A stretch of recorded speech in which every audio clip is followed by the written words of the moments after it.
we still have this viewpoint of schools of very brick and mortar, very box, very 3D rectangular classrooms, one little window on the door. And I think, especially in COVID times, we've become so much more open to education. And so if you think that perfect cultural agility, I just believe that you're giving more opportunities for learning outside of that box.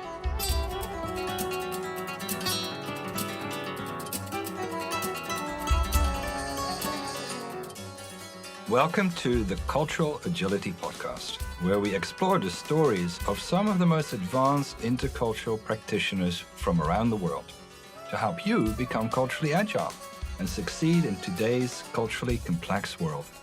I'm your host, Marco Blankenberg, International Director of Knowledgeworkx, where every day we help individuals and companies achieve relational success in that same complex world.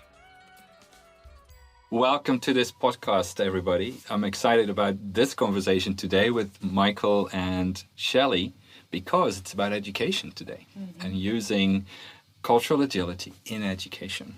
So without further ado, I want to give both of you the opportunity to introduce yourselves. So Michael, welcome. Shelley, welcome. Thank you. Why don't you tell me a little bit more, Shelley Reinhart, about yourself? Yes, I'd love to. I have been an educator my whole career. I've taught in many schools in the U.S., lots of private schools. I've worn many hats, taught all grades, just been able to be very flexible, which has been great. So I love to teach. It's my passion. And I moved to Dubai 5 years ago. And my husband introduced me to ICI because he hired Marco, to come to his company and teach ICI. And I joined him for that seminar and fell in love with it. I just fell in love with the idea of worldviews and understanding culture, and I'm hooked. Awesome. It's been great working with you. Michael, Bartlett. Wow, I'm not as romantic as that story, I have to say. I was introduced through a third party who also had ICI come in and support them on hiring of people, but also understanding where their corporate structure set in terms of 3 worldviews. We were looking at hiring teachers. As someone who has sat in so many chairs in so many schools over 25 years, as a second career person, actually, not as an educator originally, it's been interesting to see both those particular journeys, but also my own journey, both before in those chairs and now after in those chairs in education. So I love it because it's furthered my knowledge and my understanding of people, which isn't that what we want to do, especially as educators. Mm-hmm. Yeah, absolutely. Yeah. Absolutely. So Shelley, you already mentioned how you got introduced to ICI. Yes. Michael, how did you hear about it? How did you get introduced to it? So ironically, I was working with a group looking to hire about 25% turnover of a staff in a particular school. And as we were sitting, we were talking about KPIs and what our focuses were. I kept hearing this, but we need to remember their culture view. But we need to remember our training from Shelley and Marco. And don't forget. And I'm thinking, okay, finally, what in the heck are you guys talking about? Who is Shelley? Who is Marco? What is this worldview, right? And that's how I got introduced to Shelley. And then eventually here into the office.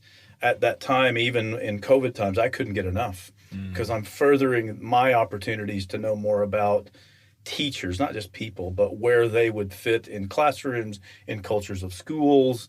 As I've now become an inspector of schools, how that fits to the overall scheme. We hear that word culture. I like using the word interculture and where kids and people fit. So that's kind of how I got involved, and I don't think I've looked back. I've enjoyed it so much and hopefully keep looking forward to how I can put it into both people and schools. It's easy to talk about that theoretically. It might make sense to an awful lot of people. It definitely makes sense to you. But do you have any practical stories, either the good, the bad, or the ugly, as in, where things got really messy or where being culturally agile actually makes a difference as an educator or as a principal or, Yeah, the first time I really saw this in practicality. A good friend of mine was teaching at a school here in Dubai, and she was so frustrated. She was so confused. She would leave her classroom every day and just be like, I don't understand what happened today. And as I started listening to her and asking her questions, so much of what she didn't understand was cultural. Mm-hmm. She didn't understand the way that it was an all-girls school. All of her girls saw the world, saw their relationship with her, saw the relationship with, the actual content. And it made me sad because she quit and she left. She couldn't, the pressure was too much. She left confused, thinking it was a waste.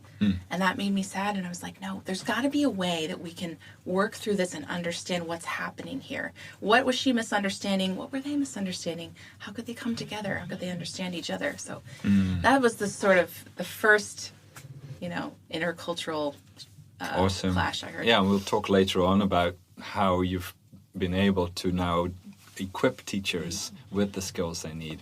Michael, you're an inspector, you're a consultant, you've been a principal, you work with principals. Maybe from that perspective, what have you seen if people have cultural agility and if they don't have it?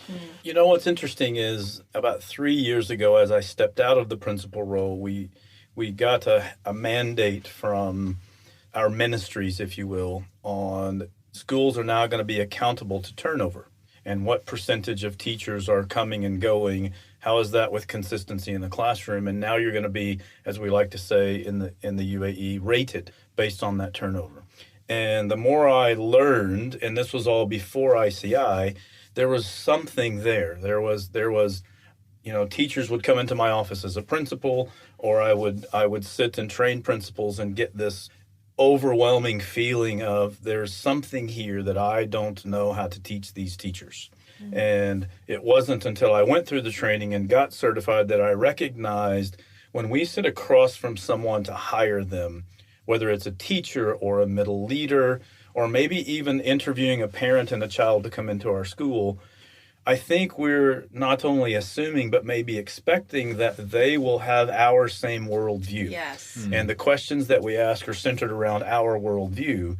Well, when you go into multicultural schools, whether it's an Emirati or an Arab culture, or even now into the sub-Asian and Indian culture of schools that I work for, you're starting to realize, especially after my certification, those questions of 5 years ago and 3 years ago that I'm asking won't help these teachers understand where our culture of our school, whether it's third culture or whether it's and I'm doing the air quotes of culture, that's where I see, and it hasn't been, let's say, nightmares, but it has been very much in retrospect. I think we're getting better at it because we understand it. Where before the schools I worked with, it was pretty common to have 20% turnover. Yeah. And the majority of that 20% turnover is the teacher coming to your office, as Shelley's story said, and said, look, I just can't work with these kids. Yeah. They just don't see it how I see it. Exactly. They're doing blank and I don't understand it and you're not acting on it. Mm-hmm. So that's where I come from now, of the viewpoint when I walk into a training exercise or a middle leader exercise of, before we really get into the training, let's think and focus on where are you? Mm-hmm. What is your viewpoint? So I don't know if that's a particular story, but I think it's where my journey is in terms of people and kids and parents and teachers. Yeah. So on the one hand, it's the teacher feeling they can't connect with the kids in the classroom. Yes. On the other hand, it might also be that the kids interact with the content, with the curriculum, in ways that they're not used to.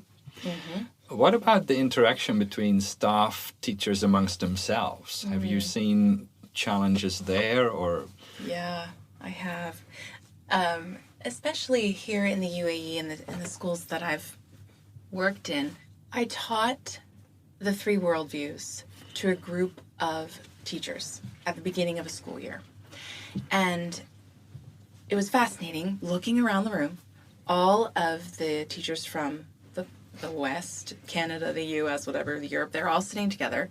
And the Arab teachers were all sitting together. And they teach like moral education and they teach Arabic as a language. They're all sitting together. They're separated. as I began to talk about the three worldviews, people are like, oh wow, yeah, that's so interesting. And the Arab table, they said, yeah, oh my goodness, I was raised in honor shame. Now this makes sense. And they kept calling me over to the table to ask questions. What do you think about this and this? And it was really interesting. And it just made me realize there's this gulf between that table and the rest of the tables, and they're not able to truly understand each other. But understanding what worldview that table had come from made it easier for the other teachers to say, explain this to me. You were raised in this worldview. How did that affect you? All of that stuff. So that's where I saw it firsthand, that it made a difference. Yeah, fascinating. Yeah, and feel free anywhere along the conversation to jump in, because stories always illustrate, very powerfully what we're dealing with. There's one thing we haven't mentioned yet, and that is the relationship with the parents. Yeah. I've seen firsthand as a parent with kids in school that parents can be quite a challenge for a teacher to deal with, especially if those parents have a very different mindset, very different cultural heritage that they bring into the principal's office or into the parent-teacher meeting, or the expectations they put on their children. Anything... That's a great viewpoint. One of the schools I was fortunate to open as a founding principal, one of our marketing or KPI areas of focus was we have Western teachers. We were teaching the American curriculum, so we have American teachers, because we felt like that was the demand in looking at market share to put students in seats, as we say. But as we got further into it, we realized, again, you're assuming that that person sitting across from you has the same viewpoint of an American teacher as I do. Yes. And what we've come to realize is they don't. They are wanting that particular teacher to function in their viewpoint. Yes. And we're wanting that teacher to function as an American principal, so to speak, in the American viewpoint, or wherever they come from in America, in the particular worldview. And I found the clash more often, as Shelley said, that gulf between this table and this table, with this table now being parents, not Arabic teachers. Right. But it's still the view of, oh, yes, I want an American teacher. Oh, the school that I go to, 50% of our class teachers are American, when in reality, they just want that American teacher to do what they want from their viewpoint, not really teach as we do in America. And that is nothing to do with curriculum. That's nothing to do with delivery. That's nothing to do with pedagogy. That's 100% them wanting those teachers to function in their culture, how they view it.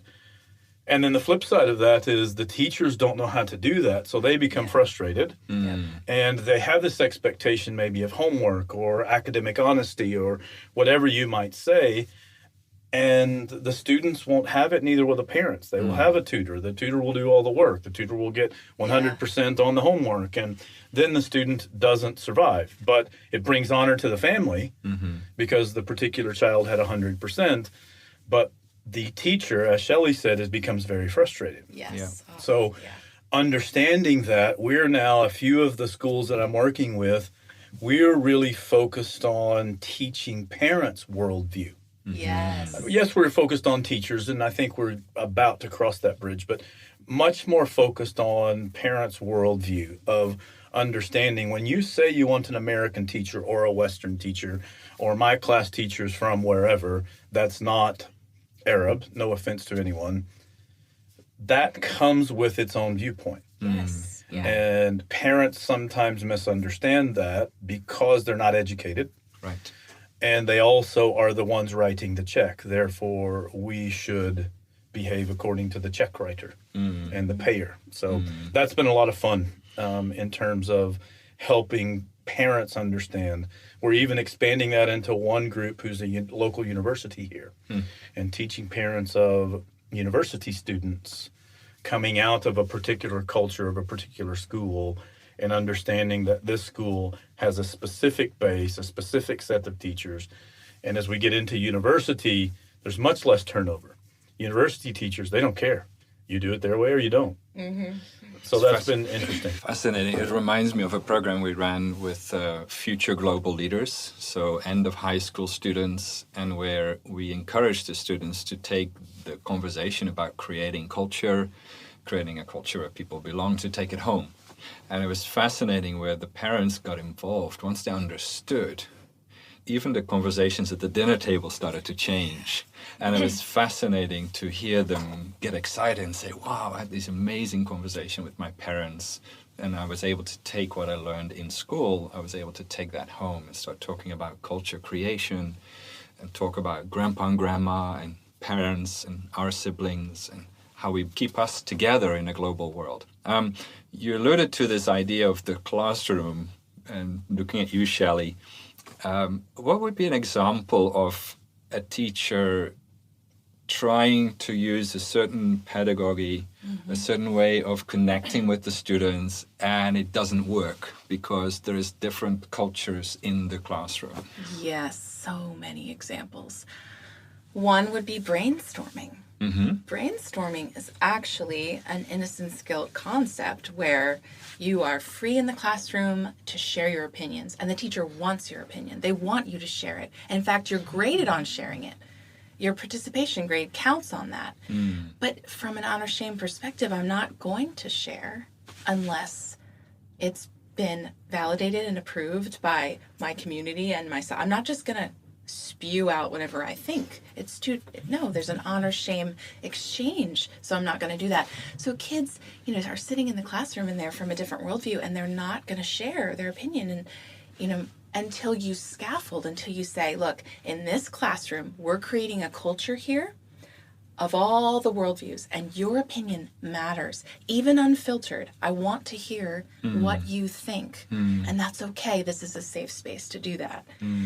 If you don't scaffold that in a classroom with different worldviews going on, you're not going to get kids who are willing to share, just off the cuff, brainstorm, debate, have discussions. It's not going to happen. Right. So if I hear you correctly, if you just make that assumption, yes, certain kids are going to speak up. Yes. And other kids are actually going to shut down. Yes, absolutely. And you're not going to have that beauty of debate. And can I top on that with how are we letting the teachers know this is happening or is going to happen? How are we putting them through the interview process of letting them know, listen, this is the culture of children that you're stepping into. Yeah. These particular pedagogical strategies, although mainstream where you come from or mainstream in your studies or mainstream as a teacher, these are certain criteria you're going to have to set and rules you're going to have to set in your classroom. Where back in the day, we just put the 3 rules on the first day of school and off we went. Right? Yeah. In addition to that, I think Shelley's actually told me this story. We asked children to think critically and think outside the box and not necessarily brainstorm, but have different viewpoints of different opinions of different statements. And then we ask them to practice that or think about them, and then they go home and they sit at the dinner table where dad's in charge, and the father is very in charge. And when the child says, today I learned that I have this particular opinion on something you've said, the father comes to school and says, how dare you have this son question my authority in my own house? Yes. Yeah. When all you're trying to do is teach them the skill of critically thinking or different viewpoints of a particular aspect of what you're learning in the class. I find that we don't, as a group here in the Middle East, and maybe not even America, I don't think we equip our teachers well enough to know what that looks like. Yes. And I know we don't equip our leaders well enough. And I'm 100% sure we don't equip our parents to know what it means to be, as you say, an innocence guilt teacher or a Western teacher, which is where the majority of us come from. So. A lot of the examples you've given so far are more international schools oriented. There's going to be people listening from Asia, from Europe, from North America. And they might potentially say, well, I live in a town where mostly everybody has a passport from this country. There is a cultural mix. There might be second, third generation. It might be inner city international school. What would you say to people who are not in the region that you live in, where almost all the schools you've worked with are international schools, and there is like kids from 40 to 90 different nationalities. What would you say to educators in Europe or in North America, where both of you are from? Do they need cultural agility as well? Yes. Yes. Because if you're an educator, your goal is that you're communicating knowledge and principles to those students, and you want to do it in the best way that's going to engage them and reach them. And you can't just walk in and assume that everyone thinks the same way you do, even in a town where most people are the same. So if a teacher's committed to creating a culture where every student can engage and every student is heard and is able to be taught in a way that they can understand, then we have to look at worldviews, no matter where we are. You know, I kick myself. I taught at the same school for a decade before I came to the Middle East. And I just look back and I thought, my goodness, how bad of a teacher I was. Because I didn't create those opportunities. I was very cut and dry. I was an athletic coach, which that stigma comes in North America, or let's say American football type. And I look back and I remember I had just as many different cultural viewpoints. Even though we might have all been innocence guilt to a certain extent, we still had multicultural viewpoints from all aspects, right? And then that particular school was in South Texas, so we also had culture of the Mexican, right? Or the Spanish, and what that looked like. Even though they might have been wealthy enough to attend that particular private Catholic school, it was still a completely different viewpoint and a completely different base of what it looked like. So, I kick myself. It shouldn't matter your passport. No. It shouldn't matter where you're teaching. You're going to have different cultures. And as Shelley said, you've got to create, I like the word safe space, but I like the word share space. I've heard that quite a bit. Create a space of sharing. And the door's closed, and this is your place. Right. And so that shouldn't matter what your worldview is. Yes. And I think if you, again, make that assumption of that child that's across from you will share exactly what yours is, then I think you've done an injustice to the classroom. Yes, and you're naive. Yeah, it's not that way. Yeah. And when we look at education globally, it's getting more and more intercultural, especially in cosmopolitan cities. We see in the rise of English as a second language requirements in Europe, in North America. So there's always that cultural mix in the classroom. And the shared space, Michael, that you're talking about, we talk about creating a third cultural space, or a space where culturally people feel at home. Shelley, you were alluding to that. Now, if I was a principal of a school, Michael, you've been a principal, you work with them extensively. How do I even start this? How do I get going on this? Look, I think the first thing is understanding that there are things that you don't know, right? And recognizing that and having a little bit of humility on understanding. Look, and as the principals I talked to, there was always that one thing they couldn't identify, and I believe this is the one thing. So I think, educating them, but them saying, okay, I recognize there's something.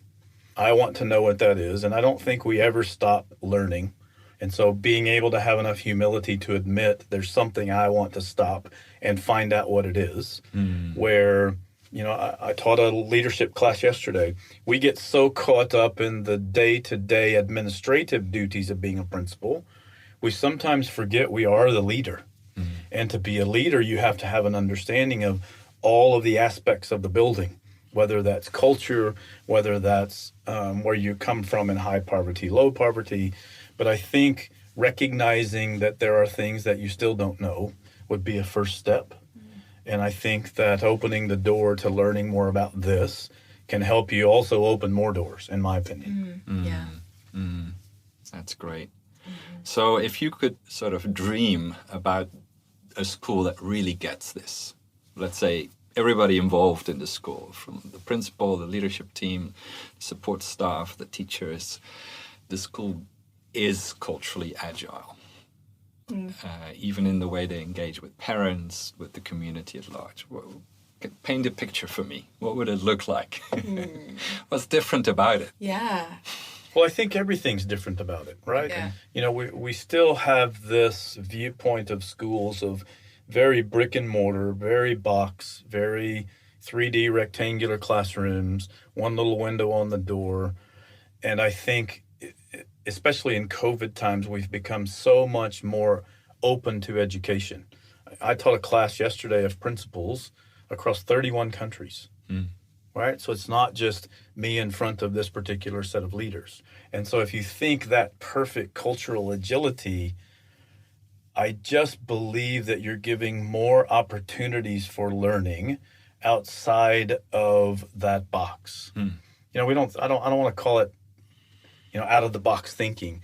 I just think you're giving more opportunities for that. And you're also teaching them, you know, we talk a lot about our kids we get things so set up for them when they have a struggle. We don't teach them how to function in a struggle. We fix the problem. I read a really good book about the difference between saving and coaching a child.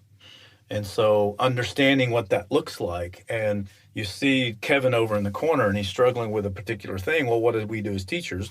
We get over that corner as fast as we can and we fix his problem. Where at the end of the day, if we just coached him through and helped him understand you're going to have struggles, this is a perfect opportunity for educating worldviews so that we could teach them more about struggles, because you're going to struggle. I mean, think of the last 20 months. Yeah.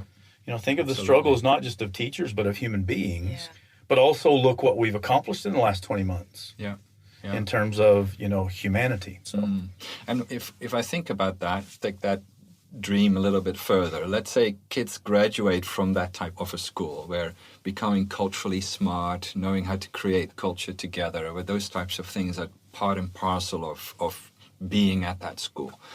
Now they graduate high school. What's the difference? How would it help them? Yeah, they're going to be able to be agile, to meet people and not make assumptions, to meet new people and to be able to interact with them in a way that's understanding and compassionate and empathetic, because they know that their worldview is not the only one, that the person in front of them is a unique cultural being with their own worldview.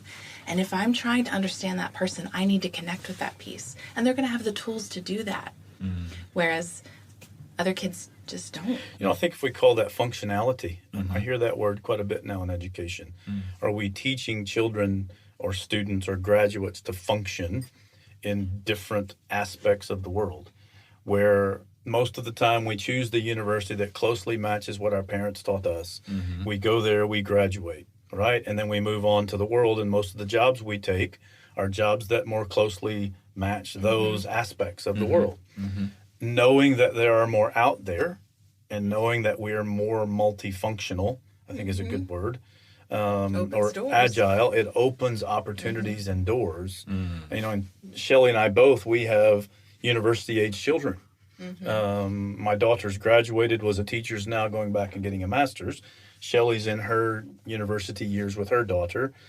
We recognize that their functionality is what's going to make them successful, not what their grades were. Right. Where 10 years ago, it was how high were your grades? If you're going to an American university, how high is your SAT? And now it's much more functionality. Now it's much more, can that child succeed in particular aspects of the world? Especially as social media, and that's a whole nother podcast. Yeah, absolutely. That's exciting. Can I add one more thought about that vision? Yeah. The dream of what a culturally agile school would look like. So in my dream, it's the student, the parent walks through the door, and they already feel like they belong. I love because there's a sense about that school that the three worldviews are all acknowledged, that there's beauty seen in each, and we're going to work within those worldviews to create a school culture. Not, okay, this is our school, and our school is innocence guilt, and you've got to conform to innocence guilt if you're going to belong here. It's not that. It's this school's successfully created a culture where everyone belongs, where everyone is included, and in the classroom, the teacher's able to do that and able to reach a student where they are. Like, that would be so awesome. It's interesting that you say that, because a few of my new consulting contracts are from groups purchasing schools or getting ready to open schools. And one of the very first questions they say is, what can we do to put people in seats? You know, how can we increase enrollment? And my answer is exactly what Shelley said.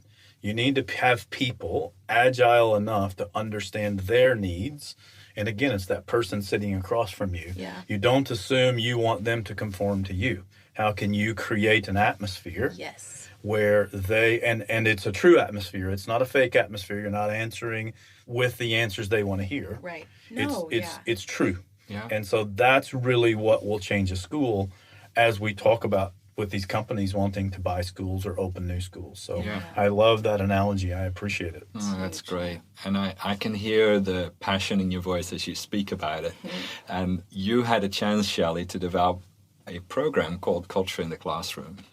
And I've seen how that has evolved and how powerful it has become. I want to give you a chance to talk about that because it's important and it's an exciting program that equips teachers. So what is it? What is the Culture in the Classroom program? Thanks. Yes. I'm so excited about this. And Michael was there at the beginning too. I was there. You were there. We All sat, the Post-its on the walls. and we talked through every aspect.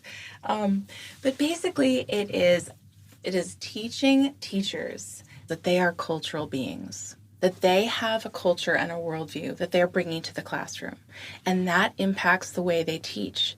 And if you're not aware of that, if you cannot see that lens, then you're going to miss touch points with your students. You're going to miss those connectors, those ways of building culture in the classroom. So the first step is to understand who you are as a cultural being. And then we get into the nitty-gritty, the fun stuff of, okay, what does it look like in a classroom when you have different worldviews? How does it work? What are you going to see? What behaviors are you going to see? And how are you going to relate to them, understand them? And some of the things we talk about are like lying and cheating and bargaining and plagiarism. And when you think about teachers that have gone through the Culturally Agile Teacher Program versus the ones that haven't, would it potentially have an impact on retention of that teacher as well? Definitely. Yeah. I think because they're more knowledgeable and understanding of the particular environment they're in, they're much more likely to stay. And they're much more likely to recognize this has nothing to do with the principal. This has nothing to do with me. Right. This is just a product of our particular environment of school. Yes. Hey, I know that I can work with this. I can do this. Yes. Right? And I think it helps them understand, maybe the grass is not always greener. Right? And now that I know these things and I've gotten to know my particular teachers or my science department or whatever, I can function here and I can not just survive. Yes. I can be successful. Yes. So I might be a teacher from 4 or 5 different continents potentially listening to this podcast. And if I want to become more culturally agile as a teacher, what do I do, Shelley? Take my course. No. I mean, talk to me because there's so many ways to get this out there. It's such good material. It has such an impact. It makes a difference. I wish I could have talked to my friend, the one I talked about at the beginning of the podcast, and said, okay, your school operates in these worldviews. Here's what you're going to see. Here's what to expect. Don't be shocked. This is what's going to happen, and here's how you can respond. I wish I could have. And we'll definitely make sure that there's information available for people to connect. And also, Michael, I really appreciate you coming in because you have that almost like strategic level as well as practice level, principal experience, insight. How do you typically engage with schools? If schools or principals or leaders of schools are listening to this podcast, how do you start? 100% of my interactions with schools is word of mouth. I don't go in and become a one-stop shop. I try to take schools on journeys.